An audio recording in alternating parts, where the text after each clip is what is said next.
He plans to run. He said himself, as you just laid out, Jeremy, that he's going to have a private conversation with his family.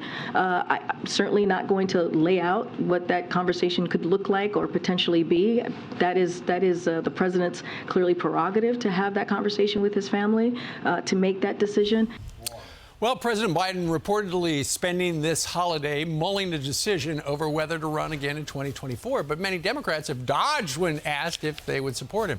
Here with the reaction, Kellyanne Conway, Fox News contributor and former counselor to President Donald Trump. Kellyanne, happy Thanksgiving and happy holidays. And now we're getting closer to Christmas. Thanks for joining us. What do you think the conversation is going like at that billionaire's house that Joe Biden is borrowing on Nantucket?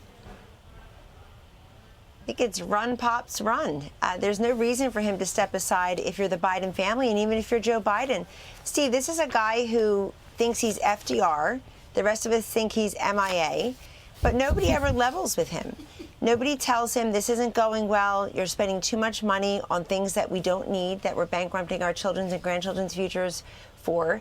They don't tell him you're unpopular in the polls. The reason that you're unwelcome out on the trail with most of these candidates because you and your agenda and your vice president are all unpopular. But look, I think basically if you've already got the job, you want to keep the job. Right. And it's much harder to dislodge a sitting president by its party than people realize. Jimmy Carter had to fend off a challenge by Ted Kennedy in 1980. Kennedy won 12 contests, including New York, California, big states, but was the nominee. George Herbert Walker Bush fended off Pat Buchanan. But I think that paved the way for Ross Perot as an independent candidate and then the Bill Clinton presidency. But the point remains the same, that when you already have the job and the party structure and apparatus is all around you. And look, Joe Biden could give up that job. If I were making an argument to him as to why he should step aside, we'd say, Joe Biden, you're every second of 80 years old. And you've done these great things. You stopped Donald Trump. Thank you so much. You stopped Donald Trump. That was the greatest ever. But it's time to pass the baton to the next generation. Then the question is who? The obvious answer would be his vice president, the first female vice president, first female vice president of color.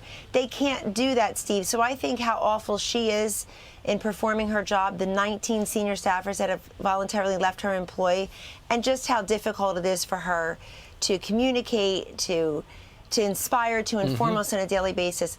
I think the inability for him to pass it on to Kamala Harris is probably his best job protection. There you go. So your prediction is the family saying, Joe, run, Joe. Let's see. Meanwhile, coming up in January, the Republicans take over the House of Representatives. So we will have truly a divided government because it was unified for the Democrats. It was the White House, the Senate, and the House. How will things be going forward with Republicans being able to have a chair, have the big chair at the table going forward? Because they'll be able to pass stuff, but then they pass it over to the Senate, which could just sit on it.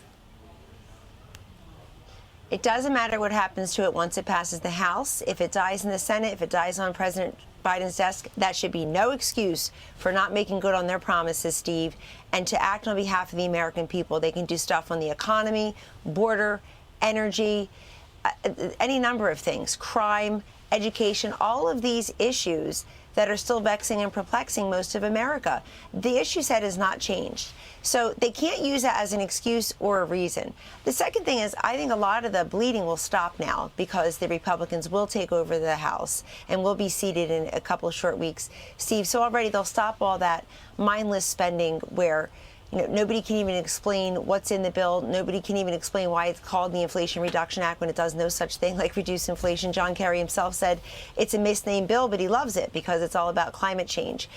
The other thing is, Steve, they've got to find a couple of Democrats who have had it with their party's wokeness and run to the left, the radical left, right, and try to forge a couple of relationships there, the way it's been done in the Senate over the years when there's Supreme Court nominees or important legislation to pass. Find a couple of those Democrats who aren't as radical and as liberal and whose districts aren't as safe for them.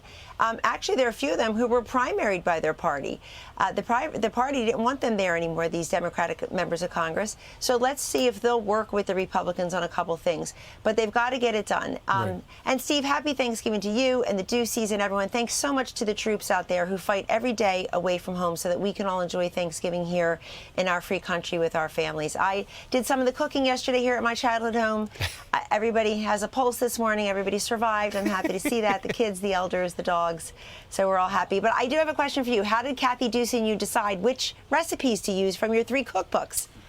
We used all of her good ones, which she's got 300 of them now out there. We did the turkey twist. We did... Amazing. Yeah, we did the stuffing. We did her classic... she does this cranberry sauce with some booze in it. Crowd pleaser, just saying. I know where you live. I'm coming over for leftovers today. Okay. See you Indeed. at 4. All right, Kellyanne, thank you very much. Happy holidays. Thank you, Steve. I'm Steve Ducey. I'm Brian Kilmeade. And I'm Ainsley Earhart. And click here to subscribe to the Fox News YouTube page to catch our hottest interviews and most compelling analysis.